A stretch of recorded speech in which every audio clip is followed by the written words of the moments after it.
Nuevamente, muy buenas tardes para todas las que están acá en sitio. Hola. Buenas tardes para las que están aquí en la web, que están conectaditas. Buenas tardes. Buenas tardes. Buenas tardes.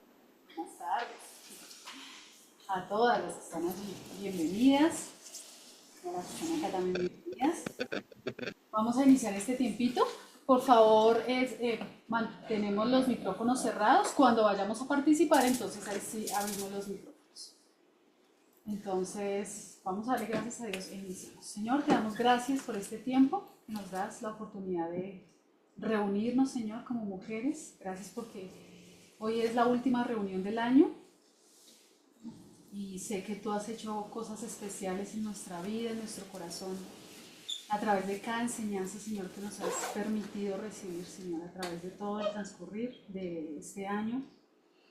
Gracias por la disposición de cada mujer, tanto las que se han conectado, Señor, porque definitivamente no pueden venir.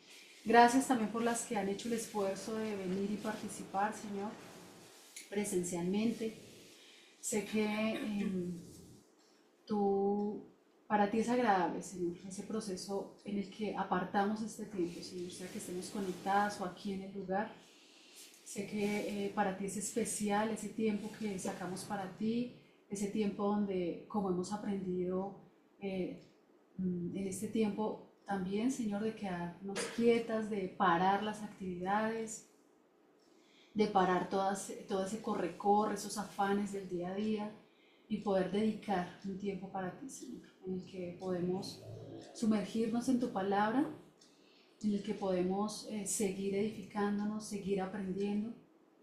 Y pido, Señor, que este resto de año que resta, Señor, este fin de año pueda ser también especial, que podamos aprovecharlo, que aunque no vamos a venir y no nos vamos a conectar y no vamos a de pronto a estar reunidas, Señor, en este tiempo, Señor, como mujeres, podamos aprovecharlo de otras maneras también para seguir creciendo, para seguir entendiendo tu voluntad en los diferentes aspectos de nuestra vida, Señor. Bendito eres.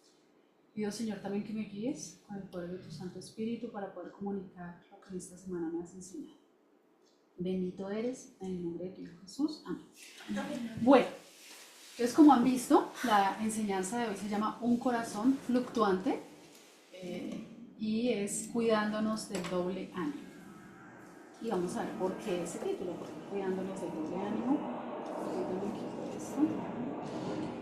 Bueno, entonces vamos a iniciar con unas preguntas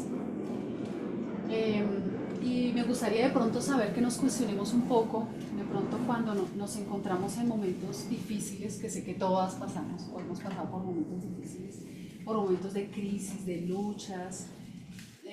No sé si en esos momentos de pronto nos hemos visto en situaciones como en las preguntas que están ahí, de pronto diciendo que Dios tiene el control de esa situación, pero que realmente en nuestro interior no estamos de pronto tan convencidas de que Dios tiene el control, ¿sí? Que a veces de pronto de labios para afuera lo decimos, ¿sí? Y más como somos cristianos, pero de pronto en nuestro interior no estamos tan convencidas de eso. De pronto también, de pronto estamos en situaciones pidiendo a Dios dirección en esas situaciones difíciles, pero al final resultamos haciendo las cosas a nuestra manera. Y de pronto también es porque no estamos de pronto seguras si es real eso que estamos pidiendo al Señor. O también la otra pregunta que está ahí, que aunque somos creyentes, a veces dudamos de pronto si realmente Dios nos escucha, si realmente será que Dios nos va a responder aquello que le pedimos. No sé si han visto en estas situaciones. Sí. Bueno, eso en la escritura se llama doble ánimo. ¿Sí? No sé si habían escuchado ese término, el doble ánimo. ¿Dónde se encuentra ese doble ánimo? ¿En qué parte de la escritura? Se encuentra en Santiago 1, bueno, lo que es Santiago, tanto en el capítulo 1 como en el capítulo 4, pero vamos a leer este pasaje. ¿Quién me ayuda? De pronto, no sé si alguien en la web o alguna de las que están acá me quieran ayudar a leer.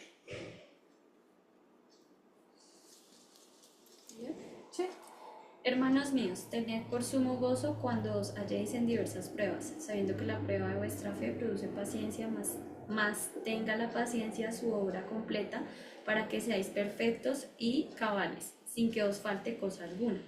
Y si alguno de vosotros tiene falta de sabiduría, pídala a Dios, el cual da a todos abundantemente y sin reproche, y le será dada, pero pida con fe, no dudando nada, porque el que duda es semejante a la onda del mar, que es arrastrada por el viento y echada de una parte a otra.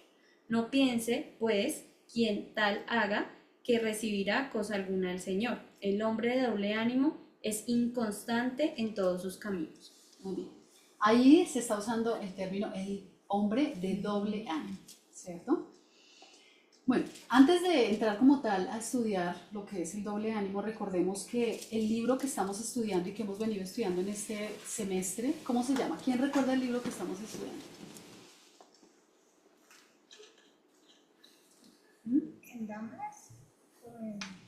Sí, aquí El carácter de Dios. Bueno, tiene que ver, algo así. ¿Quién da más? En busca de un carácter maduro. Estamos estudiando un libro que se llama En busca de un carácter maduro. Y digamos que la primera parte del libro lo que está enseñando es cómo guardar nuestro corazón, cómo proteger nuestro corazón de cosas malas tanto externas como internas, ¿cierto? ¿Sí recuerdan que estamos viendo cómo protegemos nuestro corazón? Hoy precisamente vamos a ver cómo podemos proteger nuestro corazón del doble ánimo, ¿sí? Pero bueno, para poder saber eso, pues necesitamos primero saber, bueno, ¿qué es el doble ánimo? ¿Qué es eso del doble ánimo? Como dice ahí en griego, es dipsujos en griego y significa doble espíritu o una persona con dos almas. ¿Sí? Digamos lo que nosotros podríamos decir con dos personalidades. ¿Sí? Realmente el pasaje es muy explícito en lo que está queriendo decir. ¿Sí? Es muy claro el mismo pasaje en el libro de Santiago. Y es algo interesante también que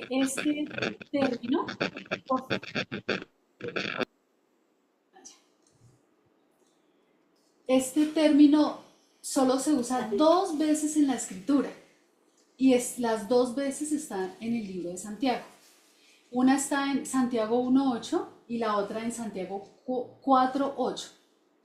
Entonces es interesante porque normalmente casi siempre los términos bíblicos se usan en muchos lugares de la escritura, pero este término solo se usa en el libro de Santiago. En ninguna otra parte de la escritura se usa este término como el doble ánimo.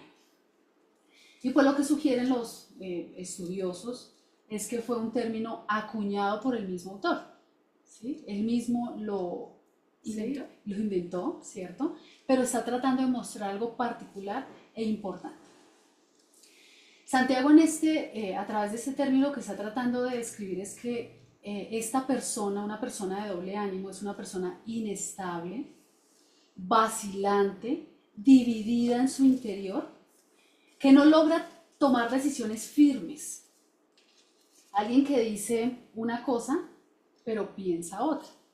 ¿Sí? O sea, realmente se dice una cosa, pero en el interior se está experimentando otra cosa diferente. Y esto hace que sea como una ola del mar que es movida de un lugar a otro, como lo dice el mismo pasaje, ¿cierto? Dice, es como esa ola del mar que simplemente el viento se la lleva para donde quiere, ¿cierto? Aunque en ningún otro pasaje de la escritura se usa este término, hay otros pasajes que reflejan la misma idea. Y vamos a ver algunos de los pasajes que muestran esa misma idea que está tratando de mostrar Santiago. Aquí en Mateo 6:24 dice, por ejemplo, Jesús mismo lo dijo, nadie puede servir a dos señores, porque aborrecerá a uno y amar al otro. Entonces, ese término servir a dos señores es la misma idea de lo que está diciendo Santiago. En Primera de Reyes 28, 18, 21 es cuando Elías, no sé si ustedes han leído esta historia, desafía al pueblo y les dice: ¿hasta cuándo vacilaréis entre dos opiniones? Si el Señor es Dios, seguidle a Él. Y si Baal, pues entonces váyanse detrás de Baal, ¿cierto? Pero el pueblo dice que no le respondió ni una palabra. Entonces, cuando Elías dice: ¿hasta cuándo vacilaréis entre dos opiniones? Es esa misma idea que está tratando de comunicar Santiago de el doble ánimo.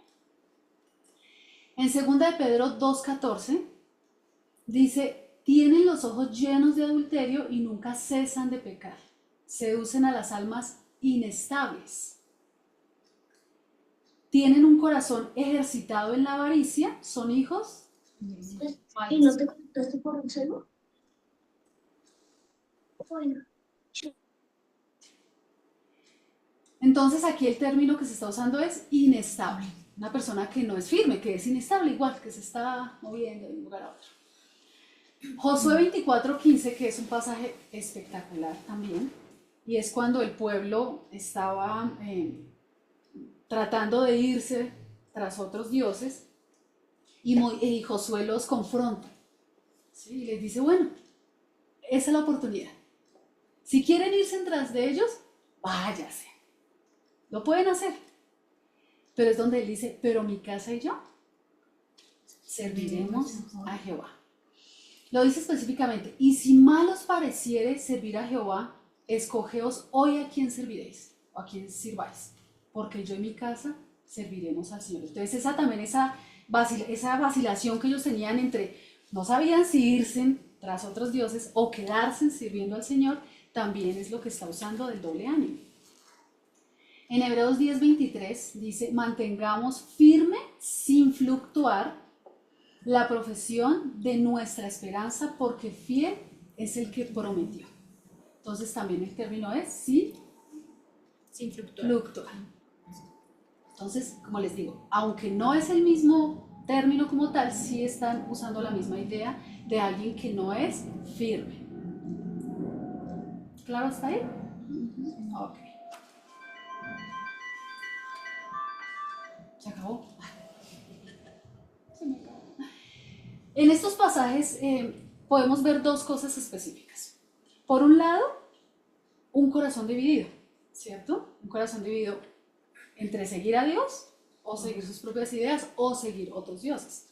Pero también una de las cosas que se muestra de alguna manera en todos estos pasajes es que Dios anhela un corazón exclusivo para Él. Por eso aún en este caso Josué, Elías, cuando llaman la atención al pueblo, lo que están tratando de mostrar es que Dios quiere un corazón exclusivo para Él. No un corazón dividido que como que sí, que como que no, que como que allí, que como que acá. Sí, no, Dios quiere un corazón que realmente sea para Él nomás. El doble ánimo es precisamente una inestabilidad espiritual y emocional. Una lucha interna entre confiar en Dios o confiar en uno mismo. Entre obedecer su palabra o seguir nuestras propias ideas. También una persona de doble ánimo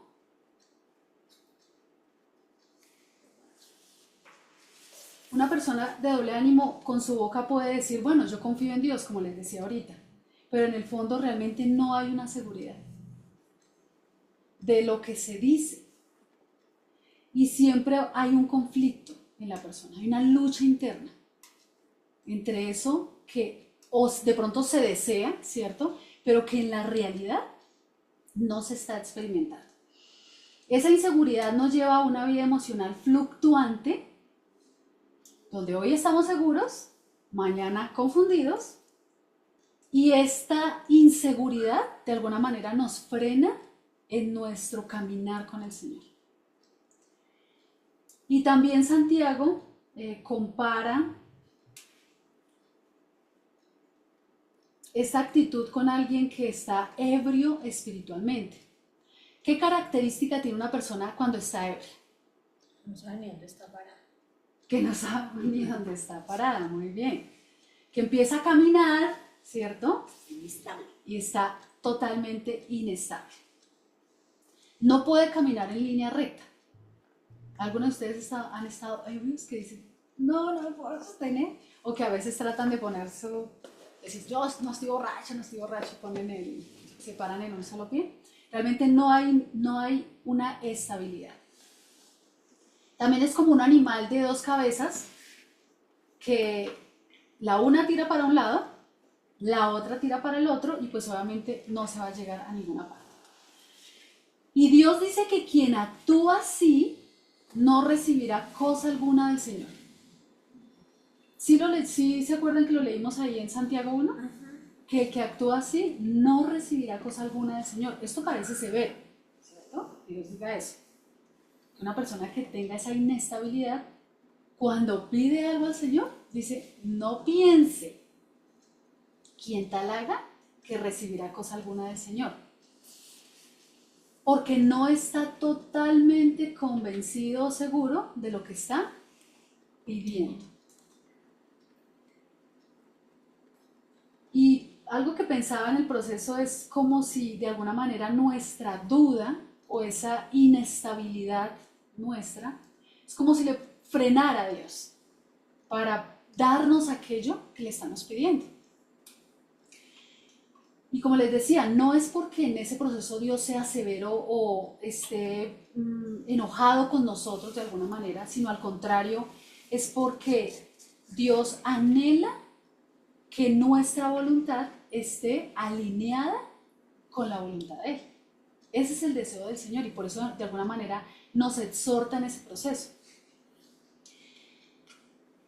Algo que de alguna manera me ha impactado en mi proceso de formación, en todo mi caminar con el Señor, es que a medida que hay más claridad en cuanto a la verdad del Señor, literalmente es como si tuviéramos más respuesta de parte del Señor.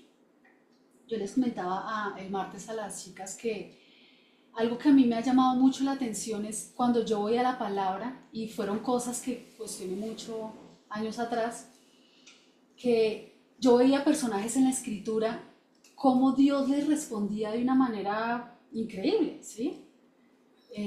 Cosas que uno dice, peticiones como por ejemplo que dejara de llover o que lloviera, ¿cierto? O que sucedieran cosas milagrosas y Dios les respondía, o cualquier otra petición. Y yo decía, ¿por qué Dios les responde de esa manera a ellos? Y yo a veces me veía en situaciones pidiéndole al Señor y como que no había respuesta. Yo decía, ¿pero por qué? ¿Sí? Pero de alguna manera había algo en mi mente y de lo que yo iba estudiando, iba entendiendo por la palabra, que esas personas tenían una comunión profunda con el Señor y entendían de alguna manera la voluntad del Señor.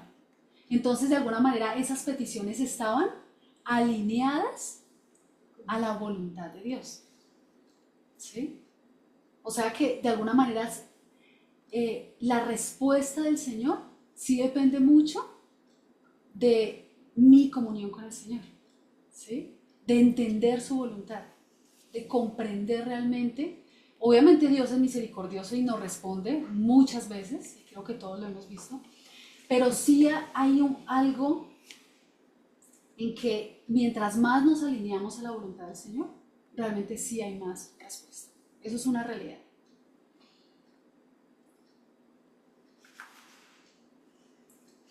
Y acá hago una pregunta.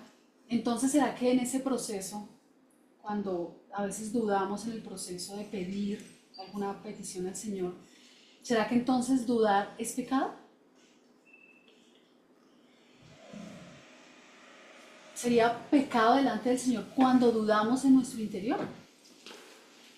¿Qué creen ustedes? Aquí estamos hablando de doble. Yo creo que entonces uno tiene que ir muy sincero a hacer la petición. Pero si están en duda, pues como que no es. Porque, a ver, ok, ¿quiere manzana o quiere peras? Ok. Creo que dudar es parte del proceso de que no entendemos todo. Ok, No sí. entendemos todas las cosas. Entonces realmente pues queremos saber cómo funciona. Entonces sí hay un punto en que realmente uno quiere buscar o entender cómo funciona algo, ¿no? Y pues algo así. Sí, Sí, o muy sea, bien. creo que por una parte no es pecado, no todo, no todo, porque por el mismo hecho de que sabe, o sea, Dios sabe que pues somos seres un poco limitados en muchas cosas y necesitamos como investigar y entender el mundo, entender cómo funcionan las cosas, entender, incluso preguntarle a Él, necesitamos hacerlo. Muy bien, Sí, muy bien. o sea que- Entonces, ¿dudar es pecado? No, no está mal dudar. Como decía, es algo natural del ser humano, ¿sí? Casi siempre que yo enseño, obviamente porque yo también lo pasé, yo sé que la persona a la que le estoy enseñando está pasando por un proceso de duda también, de confrontarse o de confrontar lo que se les está enseñando. Y normalmente yo le animo a la persona, tranquilo, que no está mal dudar, no está mal dudar. Y siempre se me viene a la mente algo que escuché en una película, yo no soy de mucha película, pero en esa película de Dios no está muerto, ahí hablan de eso, ¿sí? Y es interesante que él específicamente habla de eso, dudar no está mal, hablando de todo el tema científico y eso. Entonces, es interesante, efectivamente no está mal la duda. Entonces, debemos aclarar eso, no está mal dudar. ¿Qué es lo que está mal en el proceso de la duda? Quedarnos en la duda. O sea, no está mal experimentar esa lucha interna, ¿cierto? El problema es quedarme en esa duda, ¿cierto? No hacer nada para salir de ahí. Ese es el problema. Ese sería, digamos, el pecado. Quedarme ahí en la duda. Obviamente cuando hablo de duda, ¿sí? No estoy hablando de algo voluntario. ¿O por qué lo quiero decir? Porque hoy día se habla de creer o dudar como algo opuesto, digamos. Pero cuando se habla de que no lo dudemos, es como hacer un esfuerzo mental, algo, sí, literalmente un esfuerzo mío para no dudar. Pero esta duda no implica eso, porque la duda bíblica, o la duda correcta, digamos, no es algo simplemente voluntario que yo decido no dudar, sino que es una falta de conocimiento, como decía Susana, una falta de claridad en la información. ¿Listo? Entonces la duda no está mal. El problema es quedarnos en la duda sin resolverla. Entonces, de alguna manera, la duda debe llevarnos a cuestionarnos, ¿sí? A orar, a preguntar, a escudriñar, hasta que lleguemos a un conocimiento firme de eso que estábamos dudando. ¿Listo? Obviamente hoy no vamos a salir de acá culpables de alguna duda, ¿sí? Dándose látigo, porque no es que yo dudo y estoy pecando por eso, no, otra vez, no está mal la duda. La idea de la duda es que nos impulse a buscar la verdad y no quedarnos sin buscar respuesta, obviamente, porque si no buscamos respuesta, si no buscamos salir de la duda, hoy vamos a entrar en ese proceso de inestabilidad y vamos a ser vulnerables al error. ¿Por qué? Porque cuando uno está en duda de algo y no busca salir de allí, pues obviamente hay facilidad para, ahí sí, cometer un error, pecar delante del Señor, porque nos quedamos en la duda, porque no tratamos de salir de allá. ¿Alguna pregunta hasta el momento? ¿No? Ok.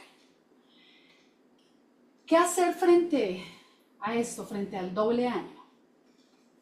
Hay 3 consejos acá. ¿Quién me ayuda a leer los 3 consejos? Primero, examinar el corazón, identificar y reconocer en qué áreas fluctuamos.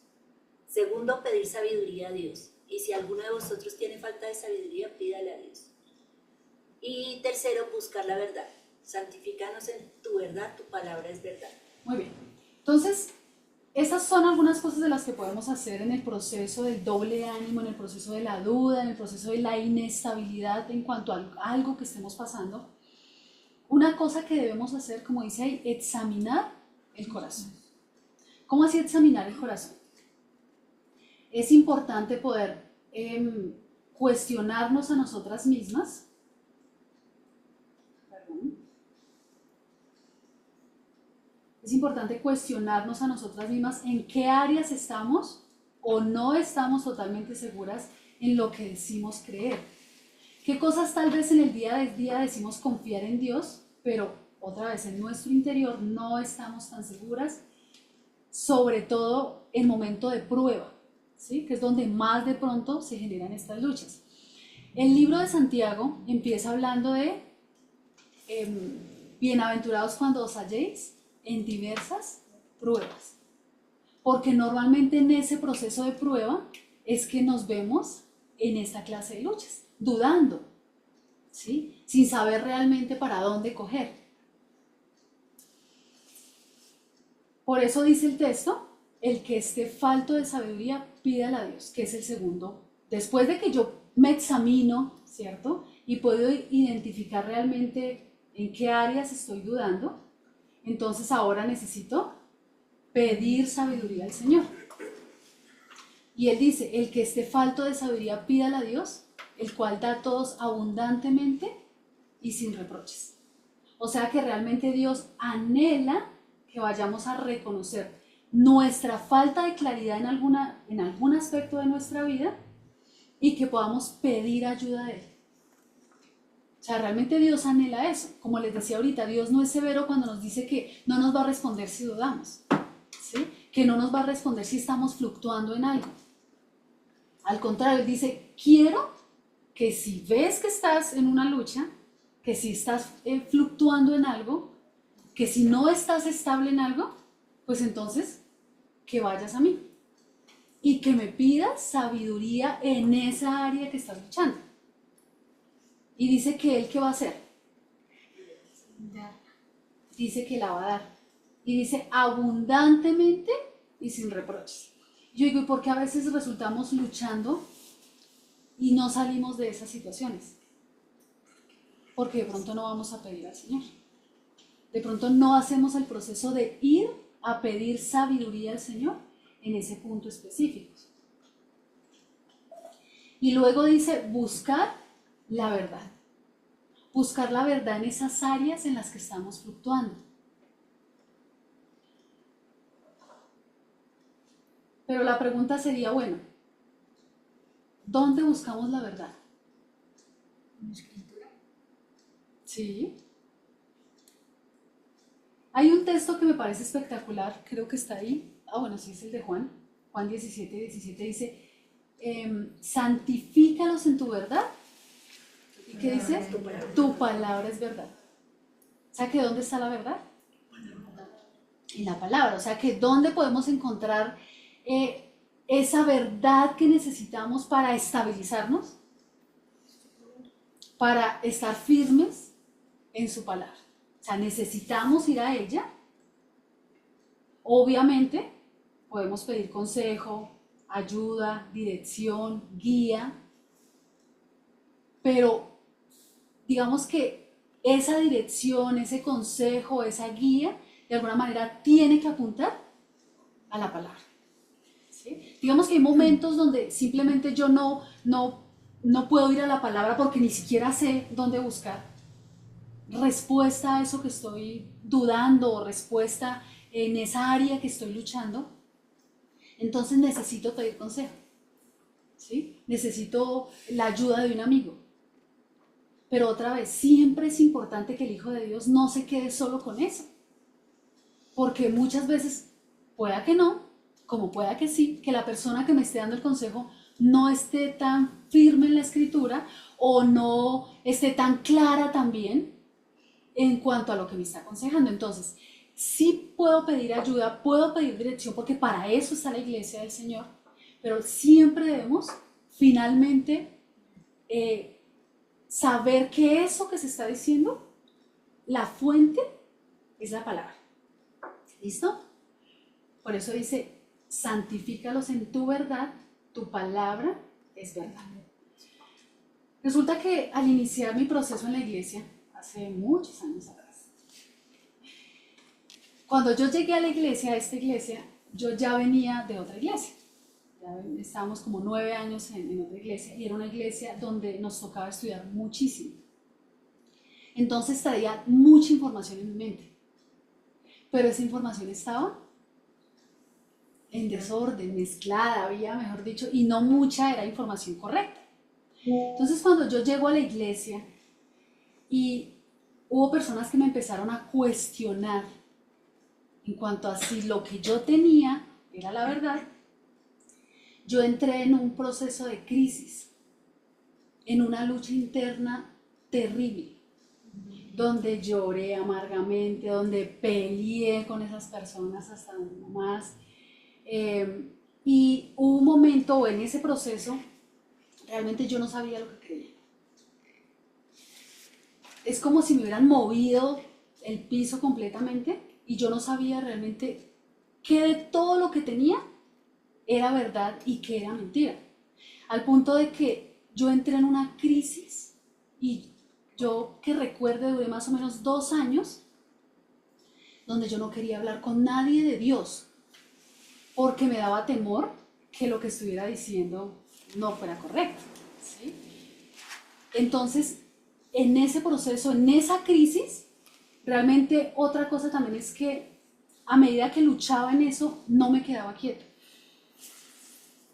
Trataba de ir a la escritura e investigar y también preguntar, ¿sí?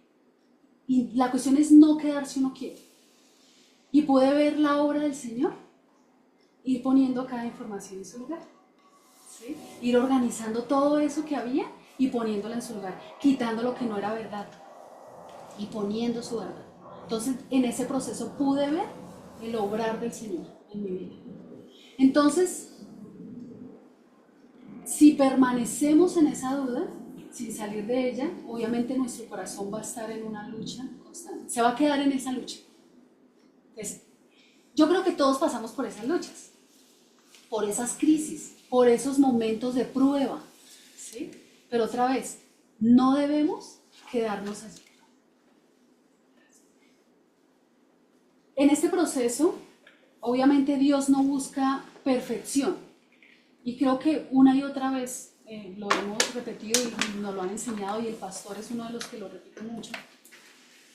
Dios no busca perfección, porque Dios nos conoce, ¿sí? Dios conoce nuestras luchas, Dios conoce nuestras dudas, Dios conoce nuestra inestabilidad, Dios la conoce perfectamente. Pero Dios sí desea de nosotros dependencia. Dios sí desea de nosotros ese anhelo y ese deseo de poder encontrar la verdad en medio de esas crisis. Por eso nuevamente el pasaje dice, hombre, si están en esa lucha, vayan al Señor y pídanle sabiduría.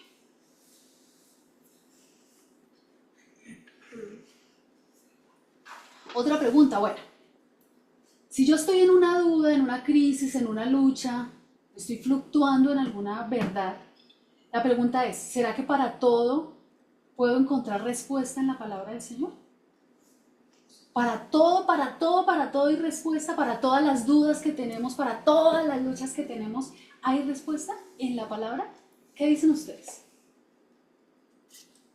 De lo que le pertenece al hombre conocer, sí. Lo que le pertenece a Dios, no. Uy, sí. Una estrellita. 5 puntos para cada. Una estrellita. Muy bien, resulta que aunque hay asuntos que están claramente definidos en la escritura como malos o buenos, hay otros asuntos que no están de pronto literalmente definidos en la escritura. Hay unos términos que se usan en el ámbito cristiano o teológico y es algo que se llama asuntos blancos, negros y grises, ¿sí? Como está ahí. Entonces, esos asuntos grises es precisamente los que no están tan literalmente definidos en la escritura, porque en la mayoría sí hay respuesta y vamos a ver. Solo que otra vez, no una respuesta literal. para algunos asuntos. Puse algunos ejemplos. Cuando hablamos de algo negro, ¿cierto? Es algo que está claramente definido como pecado, ¿sí? Algunos ejemplos de cosas que están claramente definidas en la Escritura como pecado: mentir, adulterar, murmurar, amar el dinero. ¿Qué más creen ustedes que son otros principios que la Escritura dice, eso está mal? Juzgar. ¿Cómo? Juzgar, muy bien. ¿Qué otra cosa? Robar. Robar, sí. La Escritura lo dice literal, no robarás, ¿cierto? ¿Qué más? La idolatría. Codiciar. La idolatría, codiciar. O sea, hay muchísimos principios que Dios dice malo, ¿sí? Cuando hablamos de temas blancos, ¿cierto? Cuestiones blancas, es algo que está claramente definido como correcto, como bueno en la Escritura. Y hay algunos ejemplos: perdonar, congregarse, orar sin cesar. ¿Qué otros ejemplos de cosas que Dios dice, eso es correcto, eso es bueno, eso me agrada? La generosidad. La generosidad, Contentamiento. el contentamiento. Fruto de labios que honran al Señor. Hay uno que dice, Sí, muy bien. Algunas de la web, ¿no hemos escuchado las de la web? A ver, ejemplos de principios o verdades que están claramente definidos como correctos, como bueno, como algo que le agrada al Señor. Honestidad, bondad. Sí, muy bien. Ok, gracias, Ulita. Pero los asuntos grises, como les decía, es algo que no está literalmente definido como bueno o malo, pero que son discernibles por principios bíblicos. O sea, podemos discernir algunos asuntos que, aunque no están literalmente escritos en la palabra, podemos realmente definir si le agradan o no le agradan a Dios. Resulta que en estos temas grises es donde el creyente más puede fluctuar, o donde más puede llegar a errar. ¿Por qué? Precisamente porque de pronto no hay algo totalmente claro, o bueno, otra vez, no es que no esté claro porque está claro en la palabra, pero que no está literal, que Dios no me dice esto es así, y les voy a poner algunos ejemplos. Ejemplos como algo que pasó ahorita, hace poquito, y lo digo porque me lo preguntaron. ¿Será que está bien que nos disfracemos el 31 de octubre? ¿O será que está bien que disfracemos a nuestros hijos el 31 de octubre? La Biblia no dice, no te disfrazarás el 31 de octubre, ¿o sí? No. ¿Pero y qué de eso? ¿Será que sí? ¿Será que no? ¿Qué hacemos? ¿Sí? Y mucha gente le pregunta a uno, ¿será que es bueno o no disfrazarme el 31? ¿Será que yo peco si disfrazo a mis hijos el 31? ¿Qué hacemos en esos asuntos? Entonces, en estos casos, hay algo importante antes de. Si no estamos totalmente seguros de que algo le agrada o no le agrada a Dios, lo mejor es no hacerlo. ¿Por qué creen?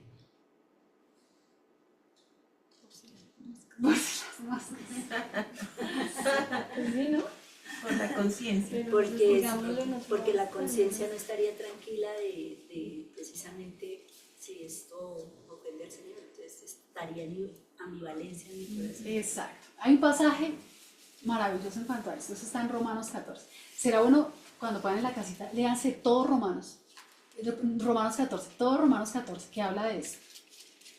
Pero esta partecita, miren lo que dice. Romanos 14, del 22 al 23. La fe que tú tienes, tenla conforme a tu propia convicción delante de Dios. Dichoso el que no se condena a sí mismo en lo que aprueba. Dichoso el que no se condena a sí mismo en lo que aprueba. Pero el que duda, si come, porque el contexto es la comida, estaban pensando que si comer carne sacrificada a los ídolos era pecado.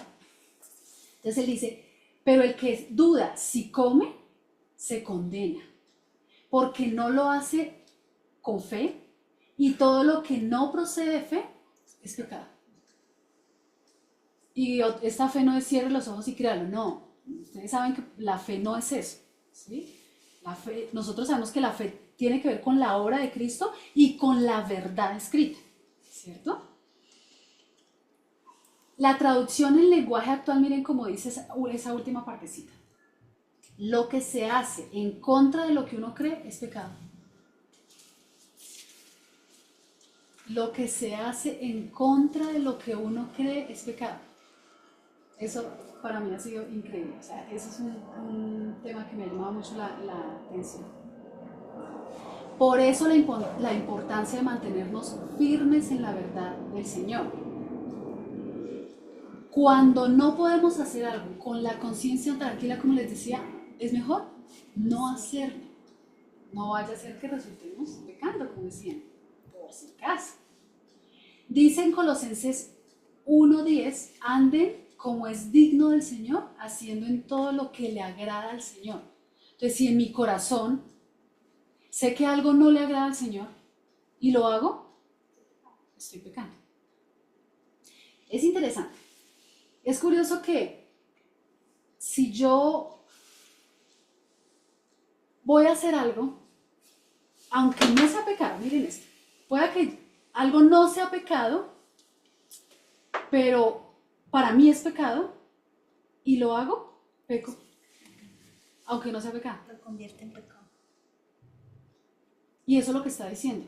Lo que no se hace con fe es pecado. Porque estoy yendo en contra de una convicción que yo tengo. Y si estoy yendo en contra de una convicción que yo tengo, lo que estoy diciendo es me vale 5 lo que si estoy pecando delante del Señor. Obviamente es importante que estas cosas es algo personal e intransferible. Porque yo no puedo pretender convencer a otra persona de algo, ¿sí? Yo puedo animar, ¿sí? Yo puedo exhortar, yo puedo enseñar, pero el único que puede convencer un corazón es Dios. Entonces, este proceso de cosas grises, otra vez yo le puedo decir, a mí me pueden preguntar, oye, ¿será que el 31 debo o no debo disfrazar a mis hijos? Yo puedo dar un consejo frente a eso, puedo animar a la persona, pero esa persona necesita confrontarse con la palabra y que sea Dios quien le convenza si lo debe o no lo debe hacer, porque sí hay principios que nos ayudan a que esas cosas grises para nosotros puedan ser blanco o negro. ¿Listo?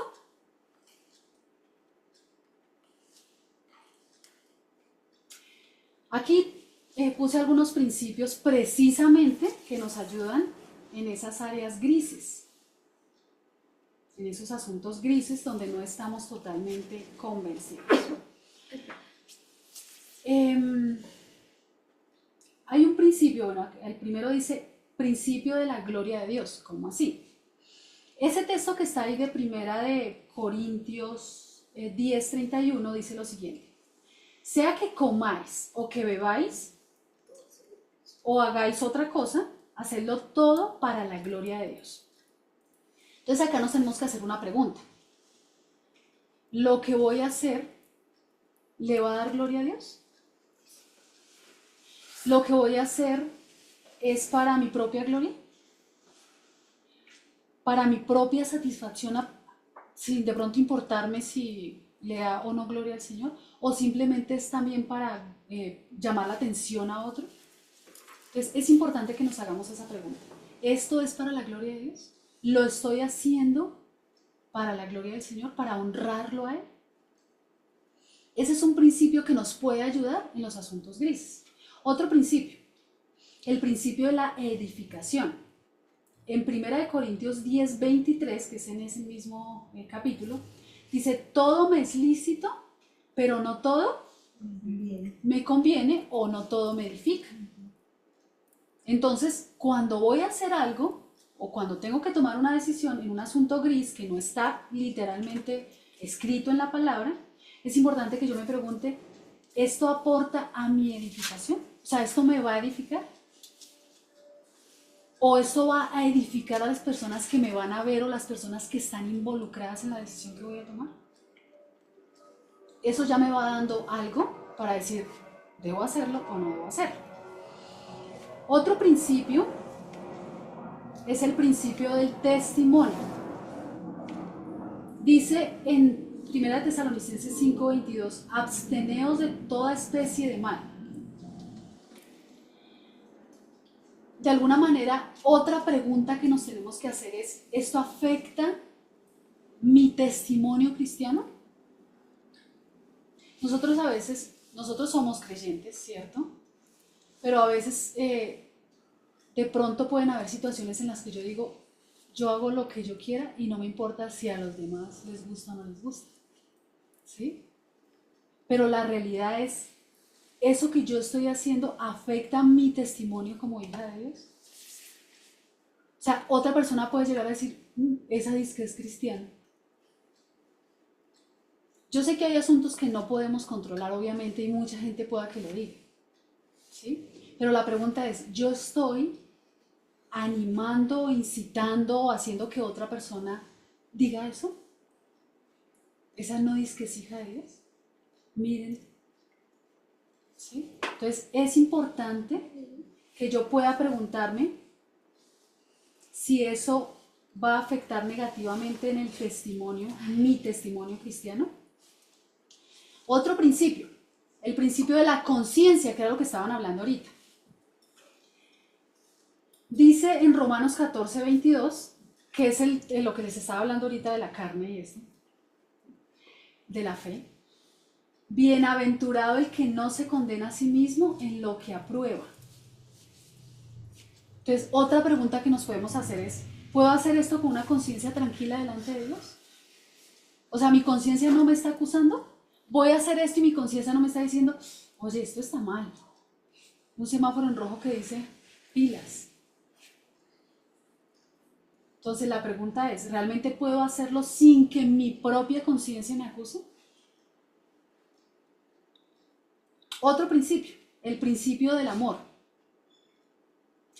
Dice en Romanos 14:15, que está en el mismo texto que les estoy diciendo, si tu hermano se entristece por causa de la comida, ya no andas conforme al amor. Y lo que está diciendo es, eso que tú estás haciendo afecta la conciencia, no la tuya, sino la de otro. Y claro, pueda que la mía no, pero Dios también está diciendo, eso es bueno o malo porque otra vez hay asuntos grises que no me afectan. Y no peco delante de Dios, si lo hago. Pero de pronto sí peco porque la persona que está a mi lado y me está viendo, para ella está mal. O sea que hay cosas que pueda que para mí no estén mal, pero el hacerlas, si el hacerlas afecta a mi hermano, porque para él sí está mal, peco delante del Señor. Entonces también debo tener cuidado en lo que yo hago en cuanto a la conciencia de mi hermano. O sea, le estoy afectando en su proceso de formación, en su proceso de crecimiento, porque como para él es pecado, entonces él va a decir, está pecando. Para mí pueda que no sea pecado y no me afecta en mi relación con el Señor y mi comunión con el Señor, no estoy pecando delante de Él, pero para la otra persona sí. Y Él va a decir, está pecando, porque para Él sí es pecado. Entonces, eso es lo que es el principio del amor, en este caso de cuidar la conciencia de la otra persona. Entonces, estos principios nos van a dar un fundamento, una base, algo que nos ayude de alguna manera a discernir esos asuntos grises, para decir, ¿está bien o está mal hacerlos? Otra vez, hay muchas preguntas en el día a día que no están literalmente escritas en la palabra, pero que sí hay principios en toda la palabra que me puede ayudar a decir, ¿está bien o está mal? ¿Lo debo hacer o no lo debo hacer? ¿Listo? Eso en cuanto a asuntos grises, ¿sí? Pero en cuanto a los temas que están claramente definidos en la Escritura como buenos o malos, también debemos buscar encontrar la verdad escrita del Señor. Obviamente, cuando uno empieza, digamos, el proceso de su caminar con el Señor, hay asuntos que son fundamentales que tienen que ser afirmados, que tienen que ser, en algún momento llegar a ser claros. Por ejemplo, ¿será que sí soy salvo o no? Porque uno llega al Señor y le dicen a uno, y usted ya es salvo, ¿cierto? Y pueda que lo sea, pero en mi mente todavía pueda que esté luchando. Porque uno sigue luchando, uno dice, uno ve a Cristo como el pago, pero muchas veces uno, ¿y será que sí? ¿Será que es tan fácil? Seguro no tengo que hacer nada. Seguro, exacto, no tengo que hacer nada, no tengo que sacrificar un animalito, no tengo que hacer algo específicamente. Entonces, en esos asuntos, digamos que hay verdades que están claramente definidas en la Escritura y que son principios, digamos, básicos para el creyente que tienen que estar firmes. Como les decía, mi salvación. Cristo, ¿quién es Cristo realmente? Dios, Padre, Hijo, Espíritu Santo, la Iglesia. Hay temas cruciales que en el Hijo deben de ser afirmados. Y les animo que si en alguna hay temas básicos que no están firmes, es crucial afirmarlos, ¿cierto? Pero la realidad también es que como hijos de Dios, todos pasamos por esto, hemos pasado y pasamos por esto, pero también es importante saber que vamos a seguir pasando. Vamos a seguir pasando en algunos aspectos de nuestra vida Dios nos va afirmando, ¿sí? Esas verdades las va afirmando y para mí ya son claras. Hay algunas verdades que yo digo, esto es blanco y esto es negro, ¿sí? Claramente uno sabe que es bueno o es malo. Pero toda la vida, mientras seamos hijos de Dios y mientras estemos acá en la tierra, vamos a seguir luchando y vamos a seguir fluctuando en algunas cosas. Entonces es importante tener en cuenta eso. Vamos a seguir fluctuando porque no hemos llegado a la perfección. Pero la realidad es que cada vez que nos encontremos en estas situaciones de doble ánimo, de inestabilidad, es importante que seamos diligentes en el proceso de buscar la verdad del Señor. Tenemos que ser diligentes en buscar la verdad del Señor, para no estar tambaleándonos de un lugar a otro, para que cualquier pensamiento, como dice el Señor, para cualquier viento de doctrina, cualquier idea que se va levantando, no nos haga estar moviéndonos como esa ola llevada de un lugar a otro, porque como este dijo esto, entonces me voy para allá, ¿sí? Porque hoy día, pues desafortunadamente, hoy día y siempre, se levantan nuevos pensamientos, nuevas ideas, y uno piensa que como la mayoría lo dice, entonces yo me voy detrás de eso, ¿sí? O porque la mayoría lo dice, es verdad, o es lo correcto, y no necesariamente. Entonces, si estamos fluctuando en algo, si hay algo que no hay totalmente seguridad en cuanto a alguna verdad del Señor, otra vez, es importante, crucial, que hagamos el proceso de buscar la verdad. Siempre que hay inestabilidad en cuanto a algo, eso trae frustración, trae desánimo. Pero cuando nos afirmamos en la verdad del Señor, como nos estabilizamos en algo, entonces esto trae paz, trae gozo, ¿sí? Porque nos estabiliza en esa área en la que estábamos fluctuando, en la que estábamos luchando. Por eso el Señor dice en su palabra, conoceréis la verdad y la verdad os hará libres. Por eso es tan importante buscar la verdad. Dios anhela que busquemos la verdad, Dios anhela que nos estabilicemos en su verdad para que no estemos luchando en el doble ánimo. Obviamente, hay personas que de pronto se quedan en el doble ánimo, ¿sí? O digamos que no sé cómo decirlo, es como su personalidad, como que lo fundamental de su vida es quedarse ahí. Y muchos creyentes se pueden quedar ahí porque no quieren salir de la duda. O les vale 5 quedarse ahí. Y obviamente otra vez eso va a ser como una puerta que se abre para que esa persona fácilmente peque delante del Señor, ¿sí? Para que se vaya detrás de cosas que tal vez van totalmente en contra de la verdad del Señor. Nosotros podemos estar siendo de doble ánimo en algunas áreas, pueda que no en todas, porque Dios ha ido haciendo un proceso en cada una de nosotras. Y hay áreas donde Dios nos ha firmado, pero otra vez hay áreas donde podemos estar luchando en el doble ánimo. ¿Y qué tenemos que hacer? Buscar afirmarnos en la verdad del Señor. No quedarnos quietas, no quedarnos ahí esperando de pronto que alguien me lo diga, no. Debemos ser diligentes en buscar afirmarnos en la verdad del Señor. ¿Listo? Bueno, y por último, como dice, aprovechemos este fin de año para afirmarnos en la verdad del Señor.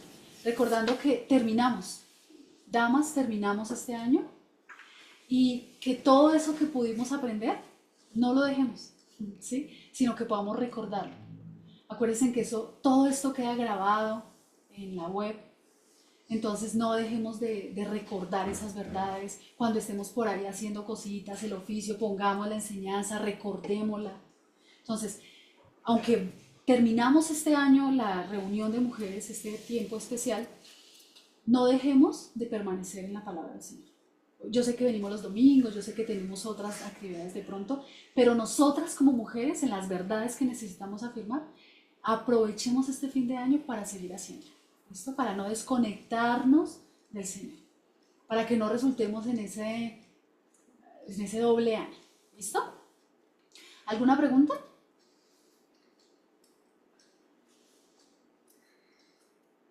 ¿Las de la web? ¿Uno? Oh. Bueno, entonces vamos a...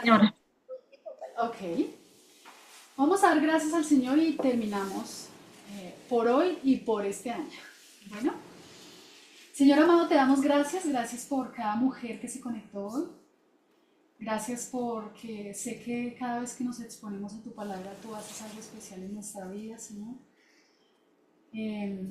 Como dice tu palabra, que no vuelve vacía, ella cumple su propósito en cada una de nosotras, Señor. Y el solo hecho de que estemos acá, Señor, sea conectadas o acá presencialmente, es porque realmente deseamos conocerte más, Señor. Deseamos entender más tu voluntad. Deseamos afirmarnos más y más en tu verdad, Señor. Sé que este mundo, Señor, se levanta con nuevas ideas, con nuevos pensamientos.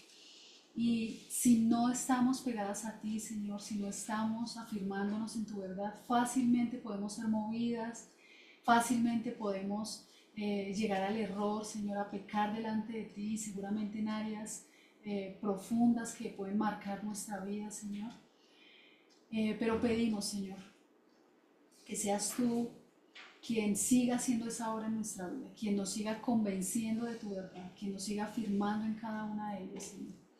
Y que realmente podamos estar dispuestas a que aquello que tú dices que es bueno podamos seguirlo, y aquello que dices que es malo también podamos decir no, Señor. Pero que en aquellos asuntos que son grises, en aquellos asuntos que no de pronto tenemos mucha claridad, que también podamos ser juiciosas en el proceso de buscar qué es tu voluntad en cada uno de esos aspectos, Señor. Y que si algo para nosotras está mal, que también podamos ser cuidadosas, Señor, de no hacerlo, sabiendo que si lo hacemos pecamos delante de ti. Gracias por cada mujer, por lo que estás haciendo en cada una, Señor, por lo que está viviendo cada una, Señor. Sé que hay mujeres que están pasando momentos difíciles, de lucha, de dolor, de crisis tal vez, Señor, pero pedimos que seas tú siendo oportuno a cada una de ellas, Señor, dándole lo que cada una necesita, Señor. Y que seamos también juiciosas en este fin de año de permanecer en tu palabra, Señor, de seguir en contacto con tu palabra, con tu verdad, de hacer una llamada, de preguntar, de pedir consejo cuando lo necesitemos, Señor. Que no nos quedemos quietos, que podamos ir de una y otra manera afirmando nuestros pies en tu palabra para que no resbalemos. Bendito y alabado es tu nombre, en Cristo Jesús. Amén. Bueno, mis amadas hermanas, un abracito, Dios les bendiga a las que están conectadas. Estamos ahí conectadas a través del chat de mujeres también. Gracias, mi amor. Besito y hasta mañana. Yo descanso. Gracias, A todas. gracias, bendiciones. Gracias a todos. Gracias.